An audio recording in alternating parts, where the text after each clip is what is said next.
Good evening, ladies and gentlemen, and welcome to Tony Ryan Park. It is STJFL football Friday night, and we're really pumped. It is Andrew Silver Fox Hopwood in the main commentary position, and I'm joined by Jared Bevan, my co-commentator. Jared, we are really looking forward to a crackerjack game here tonight. Look forward to myself. It's a lot better than what it's been during the week anyway. Not windy and cold, so it's yes. nice. No, I know you and I have had a long chat a few minutes ago. We've got some great matchups, but before we go into that preamble, I was fortunate enough to talk to Kane and Baden, the coaches, and we'll cross down there now to hear their views on the match. So, Kane Moore, the coach of the Richmond Blues, welcome to Duff TV. Thank you very much, Hoppy. Excited to be here under lights at Richmond against the local foe in Brighton, so it should be a ripping game. Yeah. Look, I called into Mood Food on my way here, had a latte, and there was a buzz. In fact, I had to wait quite a while. There was a stream of people talking about this big game against Brighton, traditional rivals. Absolutely. They've come over the hill, back Tea Tree Road. And I think they'll be up for a big game. Tell me why and how it is you think the two Blues are going to get... Oh, sorry, not the two Blues. The one single Blues are going to get the chocolates. Many Blues. Yeah, look, it'll be a very good game. We played these guys in round one out of Brighton, and they're a pretty good side. We're a very young side. Got a quarter of the team as girls as well, which is really good for us. Very young side, though. We've had a lot of kids come up straight from under 8s to under 10s and miss that under 9s, but their endeavour and their effort in the first 7 to 8 games, you can't question that. So really looking forward to it. Just quickly, I know we've got to get to the big match, but just tell me about that pre-season. I heard you heading running over the hills earlier in that pre-season, been out since November. Absolutely, just over Prosser's Road there, get them up over the hills. Didn't bode too well early on, but I think it's kept them in good stead, and they're still talking to me, so that's a positive. We now cross to the Brighton coach, Braden Woolrath. Braden, how do you think you'll go tonight in this big match? I think the boys are going to go well. They've been training pretty hard. They're pretty pumped for tonight, and I think we'll have a good game. The only thing that concerns me about these lads, do you think the long journey over the hill is going to trouble them? Yeah, there's a couple of boys travelled from Oos, so they might be a bit sleepy, but we'll see how tonight pans out, and we'll just play it by ear, eh? So, how was the pre-season? How have you had these lads? I mean, an early start to the year, you've had them, pretty much working over the summer. And tell me about their training regime during the week. How many nights a week have you got these lads on the track? We've got these lads on the track one night a week, and they're pretty fit, actually.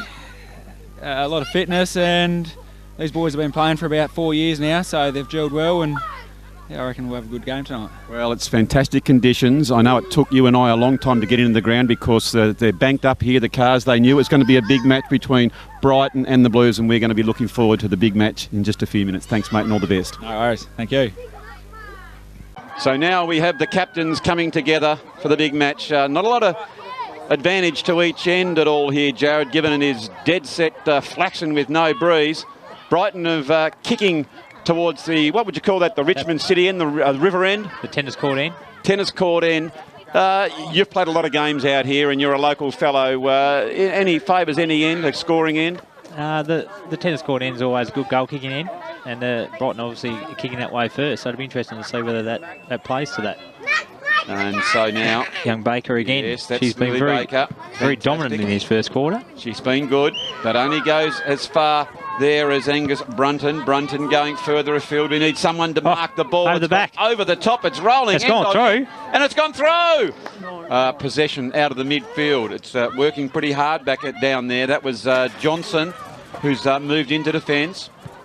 Goes further afield, but Brighton get that quick kick, and that's what they've been good at so far. It's that quick movement inside the 50. It's bouncing in over. It was Will Free who's down there, and they've got a couple down back. Here's a big opportunity as one goes for the ball, one shepherds as it comes over. They've screwed that around, and Milner just goes bang. That is as good a goal as you'll see in any form of football. Lane Milner, hats off. And let's see what he's pinned out there. Free kick, and it eventually goes there. So that was excellent work by the Blues. Goes the longer kick. Goes back inside. Here it is. Here he goes. Baker. Baker goes to bounce. Trying to steady. And he's unselfish though. Oh, looking after the sister. Oh, it is. I reckon Mum and Dad might have had a word. They say, now listen, Max, if you get a chance, get one over to your sister. Oh. He's an absolute terror, is young Maxie Baker. He really has a crack as it goes out towards Rhodes, can't pick it. Castle's there. Castle Harrison picks it up. It goes toward the goals and it has rolled through. Beautiful shot. Harrison Castle has rolled it through nicely, didn't he? Could be in for goal of the day. I think he actually purposely got that one on the end, didn't he, Jared? He did look. Let's just look at the replay. We'll have a look at the Mood Food replay. Picked it up. Yeah, he did. He dropped her on the side.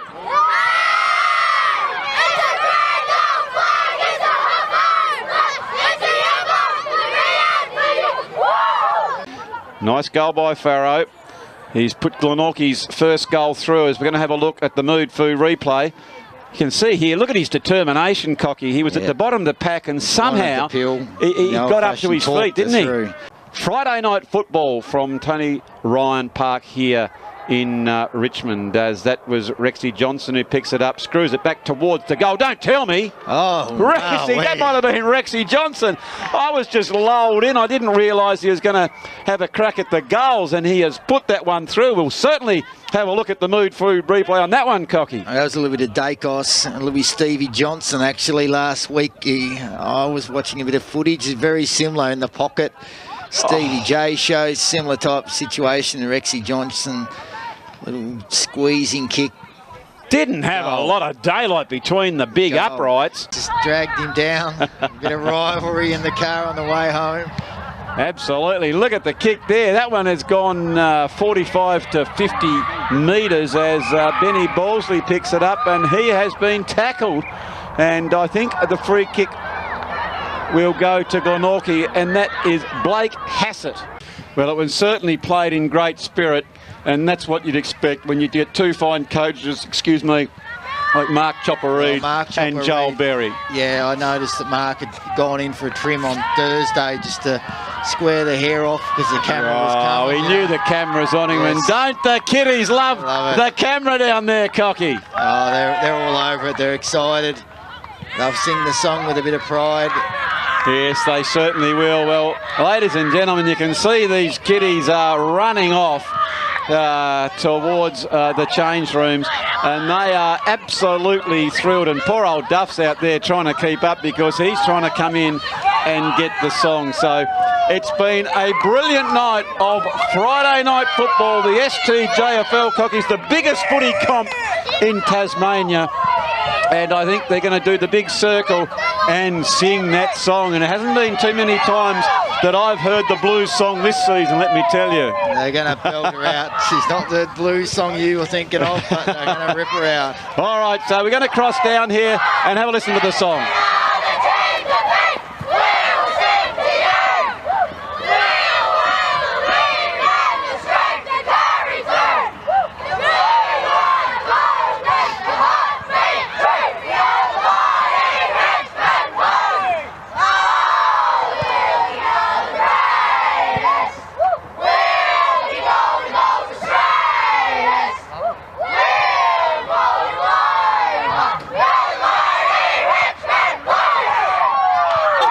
Didn't they sing that with gusto?